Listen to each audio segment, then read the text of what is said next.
Hello, children. Today, our topic of discussion is the context of development, and we are going to be talking about the environment, the immediate environment. How is it actually influencing the development of a person? So, if you see, children, that in our entire lifetime, we are actually going through so many stages. So there is but a transition during one's lifetime. So first is how you enter a school, then you become an adolescent, then you start looking out for jobs once you've kind of finished with your studies, then it's about getting married, then it's about having children, and then raising them, and then of course retirement. So we are going through so many stages, and they are but joint functions of the biological changes and of course the changes in the environment. So the environment, if you see, can actually change or alter you know during any time of the individual's lifespan. So environment, our immediate environment, the events, the people, the situations, they can all alter and can definitely shape all of us in a very different manner. And we cannot generalize the pattern of development as per the environment for everybody in the same way. So we definitely cannot generalize. We all have our altogether different journey of struggles. We all have a different way of getting shaped by and how we kind of come across the various situations, events, challenges, people in life. So when we look at this model right in front of us, this is a model which was actually, it's a contextual view which was given by Urie Bronfenbrenner, and it is called the Urie Bronfenbrenner's contextual view of development, and or you can also call it the Bronfenbrenner's contextual view of development. Of course, it was in a way given by Urie Bronfenbrenner, and so this is the model which he actually gave, and this particular model is going to be emphasizing on the role of environmental factors in the development of individuals. So earlier when we discussed about the factors, we did include the genetics. We did talk about the genetic makeup. We did talk about the transmission of genes. But here we are going to be just talking and focusing on the environment, our immediate environment. How is it influencing the development of a person?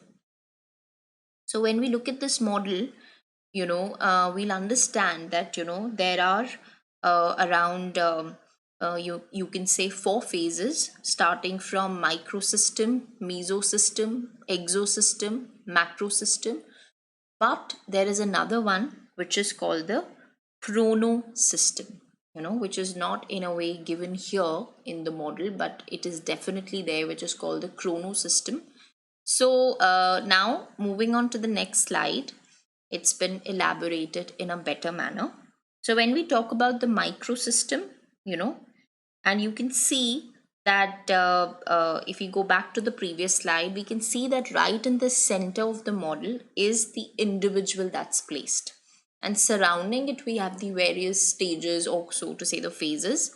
So here, if we see, beginning with the microsystem, it is basically, we can say, the immediate environment.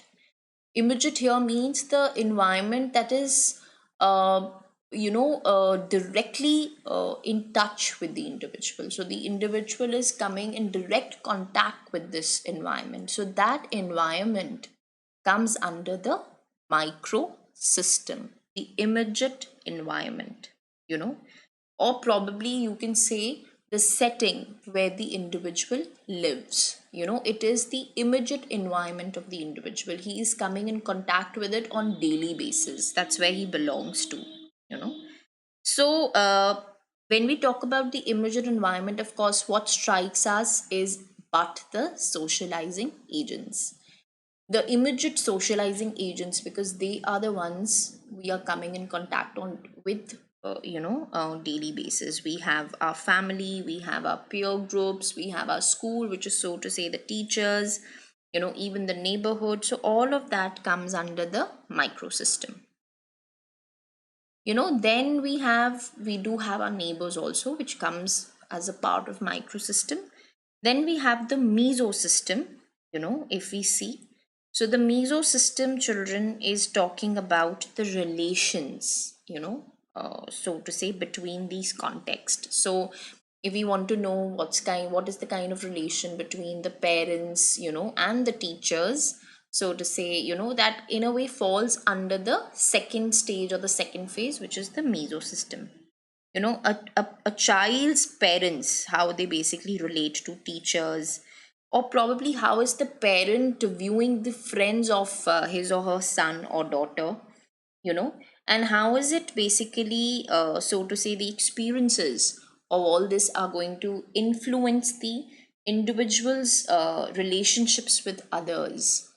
So it is in a way talking about the relations between the contexts, between the socializing agents. So that falls under the mesosystem. you know then when we talk about the exosystem, exosystem is going to be talking about the events in the social settings where the child is not directly present or is not participating directly, but definitely the experiences of the child are getting influenced, in the immediate context. So for example, you can say maybe your father gets a transfer and he has to probably move to another city, for work purposes. So that can cause a kind of a tension, among the parents, and that can lead to a great impact on the child. It's going to affect the interactions with the child, or so to say, even the general the basic things which have to be available in front of the child, like the quality of schooling, I mean the access to libraries or to medical aid, all of that is also getting influenced, even if in case you see there is a sudden transfer of a parent due to work to another city. So it is in a way impacted the child. It is impacting his interactions, his development, all of that, his grooming, his skills, all of that is getting impacted. So which is of course in an indirect way, because he's not directly participating in all of this, but because of a certain event, because of a certain situation, he has been impacted. you know then we have the microsystem. If you see, children, it is talking about the culture in which the child is, to which he actually or she belongs, in which he lives. So all of that, his cultural values, his customs, his belief system, all of that comes under the macro system. And how is it again influencing the development of the child or any individual for that matter? Chronosystem is talking about the life events which we all go through, or any kind of circumstances in the individual's course of life, or any socio historical circumstances, like maybe he or she witnessed the divorce of his parents, or the parents go through a financial crunch in life, or maybe something else, something quite adverse. So such events during the course of life is also going to affect development of the child, the overall development of the child. So that comes under the chronosystem. So every stage, every phase is giving us a message, or probably explaining us that how a child's development can get influenced. Whenever he could be in any of these stages, he is getting influenced. His development, because of these environmental factors, are getting influenced. So basically, we can say that there are students who aren't fortunate enough. They are being brought up in very very impoverished environments, and they are not even getting books, they don't have toys, they don't have those very effective, or so to say, the efficient socializing agents around them. They probably have never even been to zoo or any museum or any kind of, on any educative tour, or maybe to any educative place, so to say, to be able to learn something, so they are mostly staying in those very overcrowded and noisy surroundings where they're not getting enough of or probably the right kind of education, which for which they actually they truly deserve that kind of education, but they probably are not getting that kind of education because of their circumstances, because of their situations, you know and so then of course they are of course at a disadvantage, and they do have difficulties in learning because they are not getting the right kind of development. The environment is not supporting them for it. So these factors do affect the development of a child, or for that matter, any individual. And these are but talking about the environmental factors. Thank you so much, children.